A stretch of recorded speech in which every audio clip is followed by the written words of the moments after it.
Astaghfirullah. Bismillahirrahmanirrahim.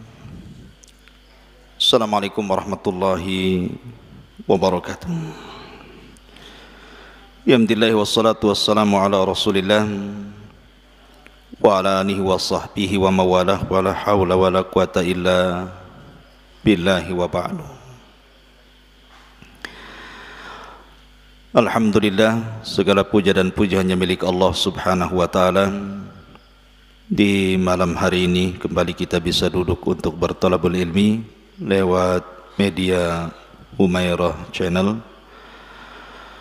Salawat dan salam tentunya kita haturkan kepada Rasul kita yang mulia, Nabi besar Muhammad sallallahu alaihi wasallam. Dan pembahasan di malam hari ini kita akan membahas tentang malaikat yang tidak pernah turun ke bumi kecuali satu kali. Siapakah malaikat ini? Bagaimana kisahnya? Inilah yang kita akan bahas di malam hari ini. Ma'asyiral muslimin, para pemirsa dimanapun Anda berada, kita tahu bahawa malaikat diciptakan oleh Allah Subhanahu wa taala dari cahaya. Dan seluruh malaikat diberikan tugas masing-masing. Ada malaikat yang sejak diciptakan sujud sampai kiamat. Ada yang hanya ruku sampai kiamat. Ada malaikat yang bertasbih sampai kiamat. Tapi ada juga malaikat yang tugasnya jauh lebih mulia, seperti Jibril menurunkan wahyu, Mikail menurunkan hujan, dan begitu seterusnya. Tapi ada satu kisah, malaikat ini tidak pernah turun ke bumi kecuali satu kali. Bagaimana kisah malaikat ini? Ada 3 hadis yang ingin saya sampaikan. Pertama, hadis yang dikeluarkan Imam Muslim dari sahabat Abdullah ibnu Abbas radhiyallahu anhuma. Jadi suatu ketika Jibril alaihi salam sedang duduk-duduk bersama Nabi sallallahu alaihi wasallam. Tiba-tiba Nabi sallallahu alaihi wasallam dikejutkan dengan suara yang sangat keras yang disebutkan di dalam hadis sami'a naqidan. Nakid itu artinya suara pintu yang dibuka. Kemudian Jibril menjelaskan bahwa suara pintu itu adalah pintu langit yang terbuka, yang sebelumnya belum pernah terbuka. Karena langit itu punya pintu, wa futihatis sama fakanat abwaba. Nah, ketika pintu langit itu terbuka dan sebelumnya belum pernah pintu itu terbuka, Jibril memberitahu bahwa ada malaikat yang turun dari pintu itu dan tidak pernah turun sebelumnya kecuali hari itu. Kemudian malaikat ini datang menemui Jibril dan Rasul yang sedang duduk-duduk, kemudian mengucapkan salam. Kemudian dijawab. Kemudian malaikat ini mengatakan kepada Rasul, "Abshir binuraini utitahuma." Berbahagialah wahai Muhammad, Allah sudah memberikan kepadamu 2 cahaya, di mana Allah tidak pernah memberikan 2 cahaya ini kepada siapapun nabi sebelummu. Kemudian malaikat ini mengatakan, yang pertama Fatihatul Kitabi, dan yang kedua Khawatimu Suratil Baqarati. Yang dimaksud 2 cahaya itu artinya adalah pertama Fatihatul Kitab surah Al-Fatihah, dan yang kedua penutup daripada surah Al-Baqarah. Karena siapa yang suka membaca 2 cahaya ini, maksudnya Fatihah dan akhir surah Al-Baqarah, maka Allah akan berikan cahaya pada wajahnya. Maka ini disebut 2 cahaya. Dan dari sini menunjukkan bahwa hadis Sahih Muslim ini bahwa malaikat ini belum pernah turun sebelumnya.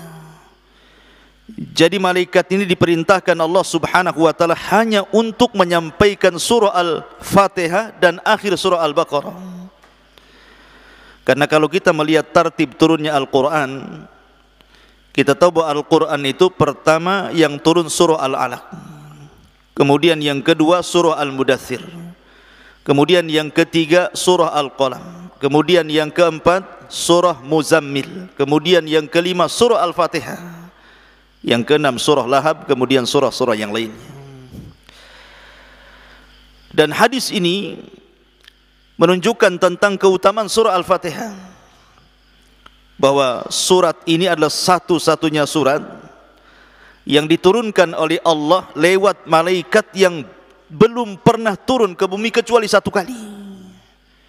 Makanya kenapa kemudian surah Al-Fatihah itu adalah seagung-agungnya surat di dalam Al-Quranul Karim. Bahkan isi Al-Quran ada pada surah Al-Fatihah.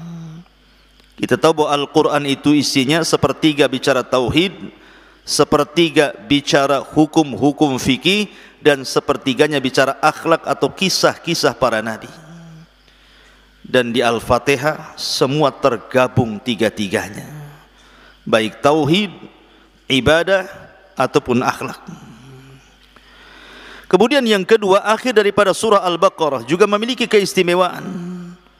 Karena siapa yang membaca akhir daripada surah Al-Baqarah setelah qiyamul lail dan witir, maka Allah akan jaga dari setiap keburukan. Ini hadis yang pertama. Hadis yang kedua adalah hadis Hudzaifah ibnul Yaman radhiyallahu an, yang diriwayatkan oleh Imam Tirmidzi, Ibnu Hibban, Ahmad dan juga At-Tabrani, menceritakan tentang kisah Hudzaifah ibnul Yaman yang ikut salat maghrib bersama Nabi. Jadi suatu ketika Hudzaifah ini datang menemui Rasul, kemudian salat maghrib bersama Rasul, disusul dengan isya bersama Rasul. Kemudian Rasul pergi, Hudzaifah membuntuti dari belakang. Kemudian tiba-tiba Rasul berhenti, kemudian berbicara. Tetapi Hudzaifah tidak tahu siapa yang diajak bicara Nabi. Apakah dia sedang berdakwah kepada kalangan jin atau sedang bicara dengan siapa? Tiba-tiba Hudzaifah terlihat oleh Nabi SAW. Kemudian Rasul menghampiri Hudzaifah, kemudian mendoakan Hudzaifah dan mengatakan, semoga Allah ampuni dosa orang tua kamu wahai Hudzaifah. Kemudian Nabi SAW menceritakan kenapa dia terhenti, kemudian seolah-olah sedang berbicara. Rupanya ketika berhenti itu ada malaikat, inna malakan minas samai lam yakun zarani fasta'dhanallahu fi ziyarati fabasyarani annal Hasan wal Husaina sayyida syababi ahlil jannah. Kata Nabi SAW, sesungguhnya ada malaikat yang turun dari langit. Malaikat ini tidak pernah berziarah kepadaku, artinya tidak pernah turun ke bumi. Dan dia minta izin kepada Allah untuk menziarahiku dan menghabarkan gembira kepadaku bahwa dua cucuku Hasan dan Husain akan menjadi pemimpin para pemuda di sorga. Menunjukkan bahwa di sini malaikat ini tidak pernah turun ke bumi kecuali satu kali, dan menghabarkan kepada Nabi SAW, annal Hasan wal Husaina sayyida sababi ahlil jannah, sayyida syababi ahlil jannah, bahwa Hasan dan Husain itu pemimpinnya para pemuda di sorga. Makanya saya nasihatkan lewat media ini, jadilah para pemimpin dalam setiap kebaikan. Jadilah anda pemimpin pada setiap kebaikan. Karena Nabi SAW mengisyaratkan kepada dua cucunya akan menjadi pemimpin para pemuda di sorga. Dan ini, hadis ini menunjukkan fadlul Hasani wal Husain, ada isyarat tentang keistimewaan Hasan dan juga Husain. Ini hadis yang kedua. Hadis yang ketiga, hadis dari Abu Hurairah radhiyallahu an yang dikeluarkan Imam Ahmad dan juga At-Tabrani, dan juga Baihaqi dalam Syu'abil Iman dengan sanad yang hasan. Jadi suatu ketika Nabi SAW sedang duduk bersama Jibril, tiba-tiba kemudian insyaqqa ufuqas sama, tiba-tiba terbelah ufuk langit. Kemudian tiba-tiba Jibril memberitahu Nabi SAW bahwa turun malaikat yang belum pernah turun sebelumnya dan menghampiri keduanya. Kemudian malaikat ini tiba-tiba mengatakan, ya Muhammad, inna rabbaka yuqri'ukas salam wa yukhayyaruka baina an takuna nabiyyan malikan wa baina an takuna nabiyyan abdan.